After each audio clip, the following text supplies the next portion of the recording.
started a quick intro on who I am. I'm Ricardo Belmar, member of the RTM Nexus community and the host of the Retail Razor podcast network. So, retail transformation doesn't pause, right? Neither does the data powering it. As AI becomes more deeply embedded in retail operations, the pressure on data leaders to deliver speed, accuracy, and trust just continues to grow. So the question isn't whether data can drive transformation anymore, but how organizations operationalize it at scale while staying agile and really connected to their customer.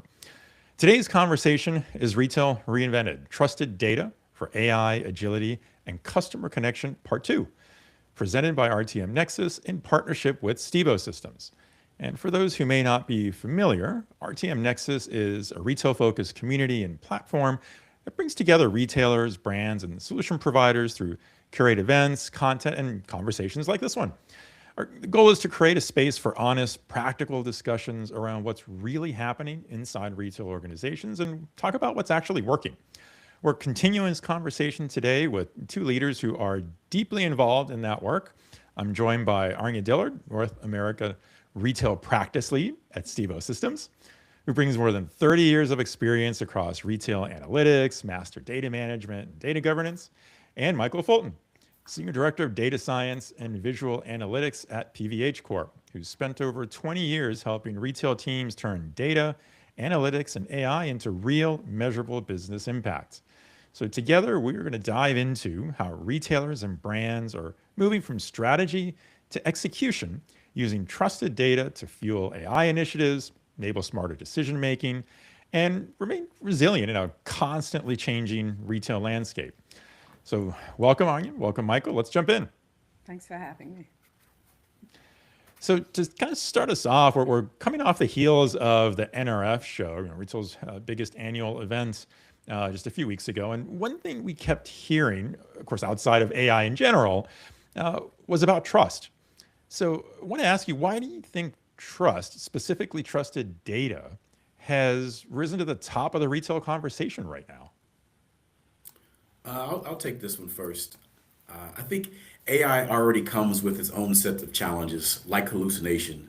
So applying it to data that isn't trusted weakens the value of what you're trying to achieve. So the foundation of a business is to trust in the data regardless of what application you're trying to use or introduce. Yeah. I didn't get to attend NRF this year, but honestly, what I'm hearing mirrors exactly, what Michael said, what he just described. In conversations with retailers every day, trust keeps coming up, right? They know because AI doesn't exist on its own. It does amplify whatever foundation is already there. So if the data isn't trusted, AI doesn't just quietly get it wrong, right? We're talking about explosive here. And it exposes gaps very quickly and those, at scale. So leaders are realizing that before they introduce new intelligence, they really have to strengthen the basics first, right? And once that realization sets in, the conversation then shifts from it being experimentation to a true responsibility. Mm-hmm. Yeah, that's a great point. It actually reminds me a little bit of if we think back to the early days of business intelligence platforms when they came out. I always remember talking with retailers who, one of their first experiences with that was when they'd take the information they just gained from that BI system and they'd go to a management meeting, and the first question was always, do you trust the result, right? Because these were new systems, new technologies, and I feel like we're a little bit full circle into that because of the newness and because of what you just said about how you really are dependent on that foundation of having trusted data. Yeah. So I think we agree AI is not anymore in the experimental phase for most retailers. We're moving into more of a strategic execution. What do you find leaders are most cautious about as they move from those pilots into a production world? I think operational discipline is what I feel like is the main concern from leaders. AI pilots allow you to know what's possible. But when you're trying to scale, there's so many things to consider and manage. everyone wants agents, but they introduce so many new challenges like security or data misuse and things of that nature. So without strong governance, monitoring, and lifecycle management, AI solutions remain, frankly, just fragile experiments rather than, as you alluded to, trusted enterprise systems. Yeah, and I see that play out a lot, right? Pilots are exciting because they feel safe, right? And they're in controlled environments, they're limited, and they pretty much prove what's already possible. But when you move to production or live environments, that's where it's extremely different. And that's where AI starts to touch those real customers, the real decisions, and the real risks. So what I see making leaders more cautious is not the technology itself, right?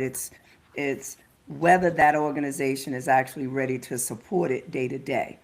Because as we know, without trusted data and clear guardrails, that AI is going to become something teams just either they're constantly managing instead of something that they can truly rely on. And that difference alone matters more than people initially expect it to matter.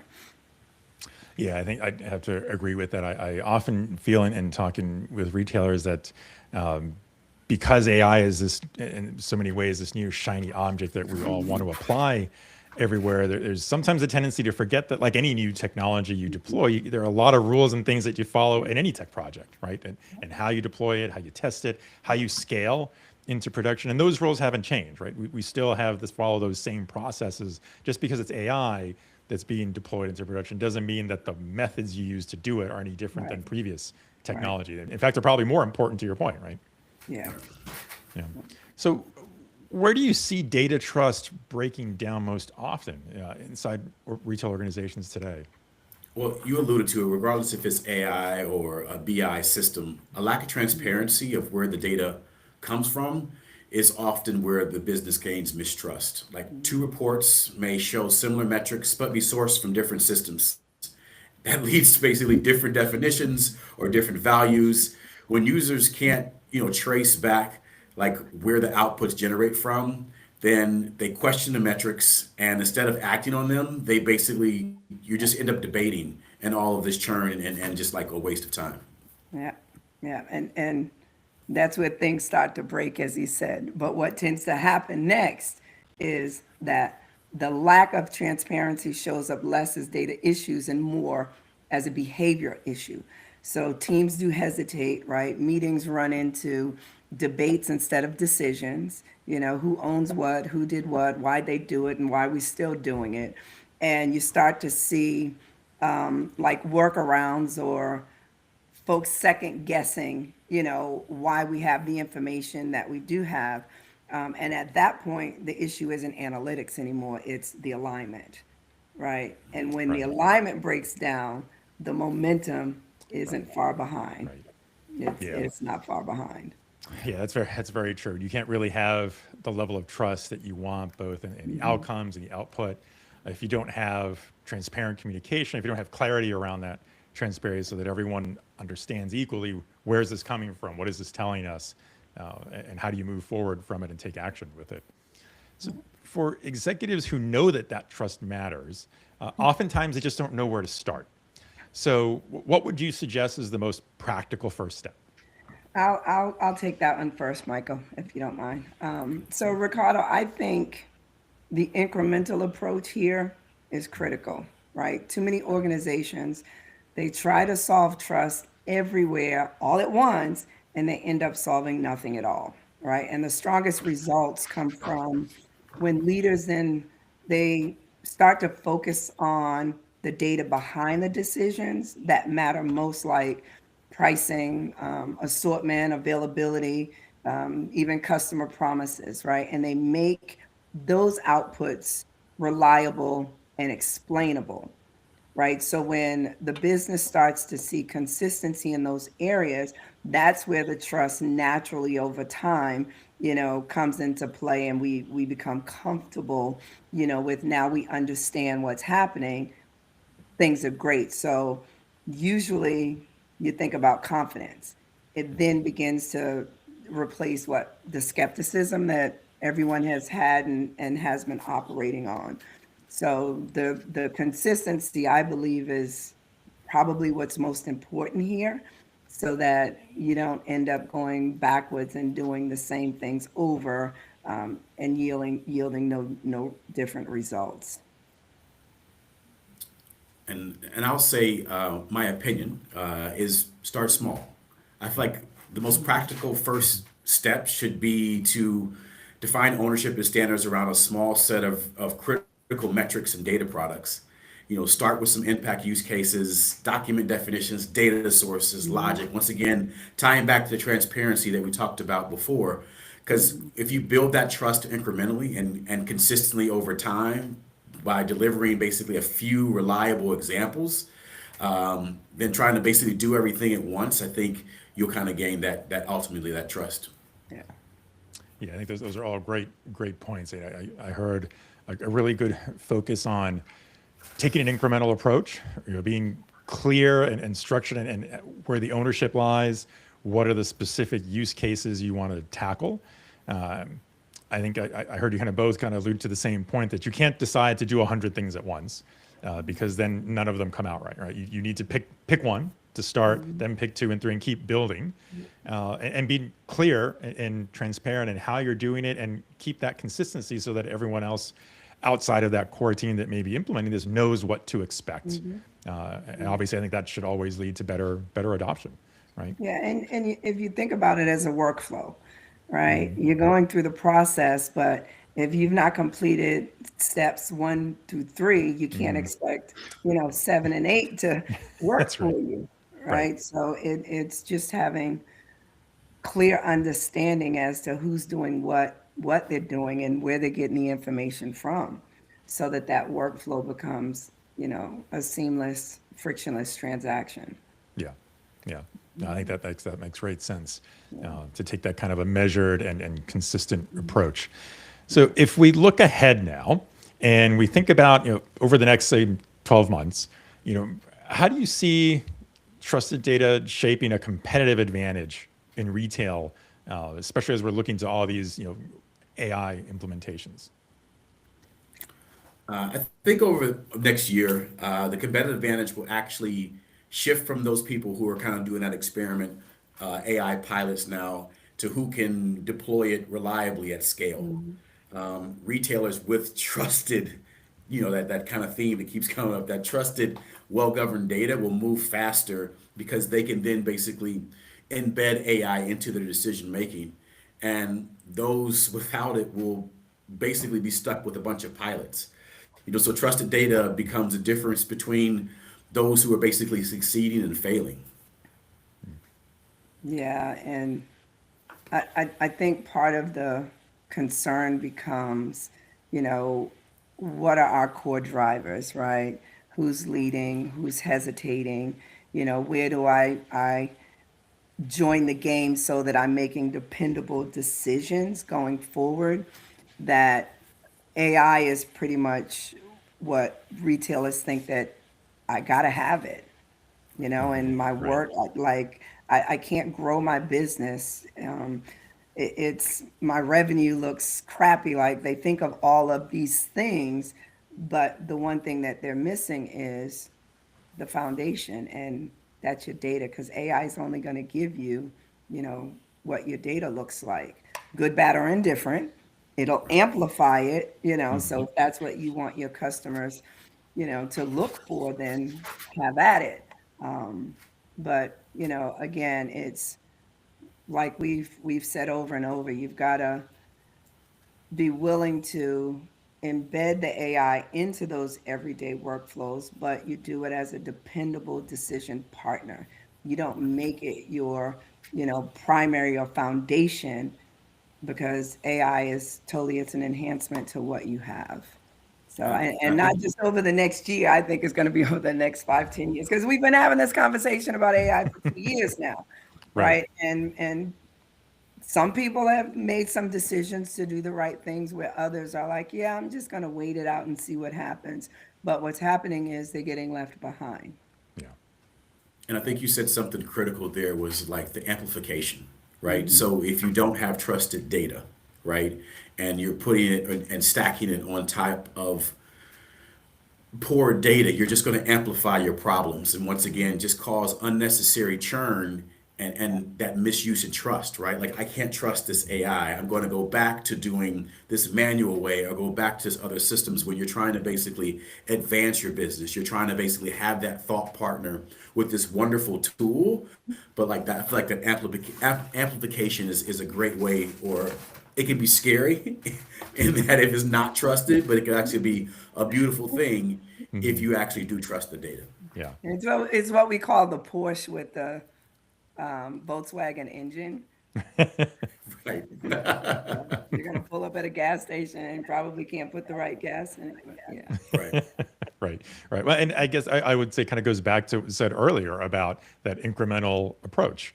If you all, everyone wants to get to where it's that trusted AI partner, trusted decision maker, but you can't jump right, like you said before. You can't skip steps 1, 2, and 3 to get to 7, 8, and 9. You've got to go Right. in sequence. You got to follow the process, like we said earlier, where you have a standard routine how you deploy a new technology. You're still going to follow that. This is just the new technology that you're doing that with. Right. Yeah. And I think we all agree that your end goal is really to get to that trusted, dependable decision partner, because that Right. gives your organization increased velocity in decision making. That tighter integration, the deeper integration with the AI gives you a stronger ability to make better decisions more efficiently, and just speed up the business and for growth. Yeah, and AI readiness is real, right? It's just not a Hmm. Yeah. terminology, that you throw out there and say, "Yep, I'm good, I'm ready to go," without understanding what your current maturity level is, right? You may be great in some areas that Hmm. your data's working for you, but you don't truly have a governance process in place. So you still have 10 people touching one thing for one customer or for one product. But then what happens when, because you don't have the governance, one of those 10 people have duplicated it. So now, Hmm. so you, Right. you have to be comfortable with the results of where you are in your maturity level, Right. so that you can understand what are the next steps. Like, Michael said, you got to start with baby steps. Let me start here and Hmm. keep moving from there. I don't And know having the, that realistic conversation of where yeah, you are, right? Like I Right. feel yeah, like sometimes people want to mask it, but like Hmm. having a Yeah. realistic Right. conversation of Right. being like, are we truly AI ready? And what does Right. that mean? mhm, I think a lot of people just kind of gloss over that and be like, we'll figure it out Hmm. along the way. And Right. that's what I feel like problems can That's where the arise. problems come. Yeah, yeah, yeah. If anything, right, I think we kind of come back around to that same point that once you really dive into adding AI capabilities, it really does expose any potential areas of weakness that were there before. Any mhm, areas, like you just said, Michael, if you weren't data ready in a particular area, you can't just say, well, we'll figure it out as we go, because the AI just keeps amplifying it, like we said Right. earlier, right? And so if it was something that was questionable before, it could still be questionable if you haven't laid that proper trusted foundation. Um, because that's, you want to accelerate the trusted part, not the questionable part. mhm. Yes. Yeah. So I guess we've hit on a lot of different points, and I want to kind of come back to a few of those. I mean, another one, we've talked a lot about the need for trusted data as the foundation. We talked about how an organization shifts from pilots to production, and how you still have to have all the right processes, you still have to follow the right steps that you take to deploy any new technology with AI to get to that operational readiness. You still need governance, you still need transparency. We talked about how communication is key, because you can't have that's where the missteps come from. In other words, if you're not transparently communicating from one team to the next as you go from pilot to production, that's where the trust breaks down, right? If you don't have that.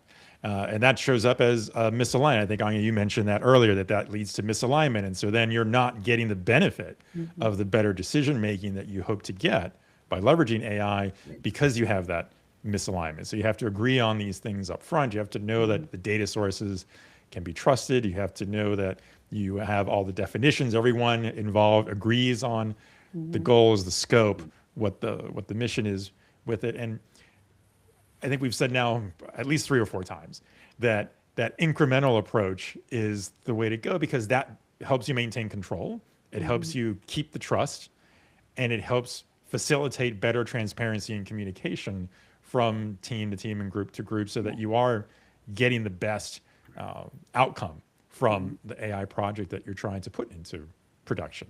Right. And of course, you just keep iterating. So that's not to say, and maybe I'll add that point, that when we all say incremental, it doesn't mean do something small. It just means that you're starting with one thing, right? And I think Right. you mentioned it first, Michael. I think, define the use cases, right? Right. If you may have 100 use cases that ultimately you want to apply, but that doesn't mean day one you start applying it to the 100. You pick one, pick two, pick which one is the third, the fourth, and the fifth, and you just keep building incrementally. And you keep iterating over it, so that you can do things in a way that gives you the outcome that you want. Yeah. And all those things are great, Ricardo. It's like spot on, right? And when you think about foundation, so you could have multiple systems doing multiple things and multiple people in multiple systems but when you have all of these cross-functional teams in a single system that's touching the same data, they're seeing the exact same things before it's shared across other platforms and systems, makes life a whole lot easier. Right. And when it comes to governance, and we can talk about governance and bad data on a whole nother podcast, that it Right. just, Right. we have to understand how important it is and how critical it is to make sure that you do govern your data. And if you're not, whatever system that you have, you have to be able to understand that you're bringing it in, you're managing it, and you're sharing it, but it's the same source of truth, right? Right. Not 5, Right. 10 different systems, because Exactly. Yeah. the color blue can be abbreviated in many different ways. I was Right. talk texting and I said something about Korea, and I was talking about the country, and the word career as in job came up. I was like, no, that's not what I wanted, but it gave me results of everything related to a change Yeah. in career. So systems work the same way. Right.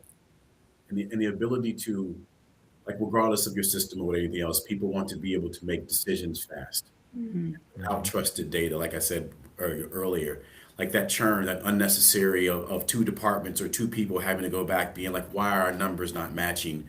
Just it just erodes not only like the trust in the data, but that person who went and spoke upon it, right? So like all of it just goes back to like you said, if everyone's in the same system, sees the same number, it just allows for so much efficiency, and putting AI on top of that amplifies that. That's going to be the new word for 2026. Is That's your right. data That's right. amplified properly? The amplified part. Yeah. Yeah. Yep. Yeah. That's what's going to lead. I think between that and that leading to trust, I think those are going to be the key words that we're going to hear over and over again over the next 12 months. And just as we said a few moments ago, that's where that competitive advantage is going to be developed, right? Because you have that consistency, you've communicated correctly, you have the trusted data, and that gives you the competitive advantage because you've amplified the outcomes that you wanted, and you've done it at a faster velocity than others have, and that's what's going to give you the advantage. All right. Well, before we close it out, I just want to say any last final thoughts from either of you on where you think things are headed. So where I think things are headed, I think we're kind of in a duplication phase, I'll say, or evaluation phase, because we've been talking about AI for so long. Now we have to realize how we're going to deliver it, Yeah. right? Whether it's Yeah. going to be, open AI, large language models. Do we want agents, or do we want, agentic e-commerce, like all these different things that are AI driven? Yeah. Like, are we now ready to evaluate the opportunity of delivering those things? Right. Yeah. And Yeah, how I do you- think it's kind of the direction now. Yeah, and deciding which kind of execution modality you're going to move into to get those projects completed. Even without trusted data. Right. Right. We're going to try it without trusted data, but your data's good, then the rest of it's good. I think we're actually moving into a fun time, honestly. I think with this this NASCENT technology, it's going to be fun because we're all going to be developing and kind of going on this journey together. And so I think it's pretty exciting. It's going to be fun. And just kind of like, just to reiterate, because if you trust your data, then I feel like your ability to kind of move forward and with this experimental, platform is just going to be accelerated. But like, I don't know. I just think it's going to be a fun time. Yep. No, I have to agree with that. I have to agree with that. Everything Well, I we think do in retail is fun. always, right? Always. It always should be, at least if it isn't. Yeah. If it's not, then Right. then well, you have to think twice about what you're doing, maybe. Well, I want to thank you both for sharing your insights today. And for everyone in the audience, if you have any follow-up questions, want to continue this conversation with either Anya or Michael, feel free to reach out to them directly on LinkedIn. I know they would both be happy to connect with you. And with that, I want to thank everyone for joining us. We hope you leave today with some new practical ideas on how to build that trust in your data and use it to drive real impact in your retail organization. Thanks for joining us. Thank you.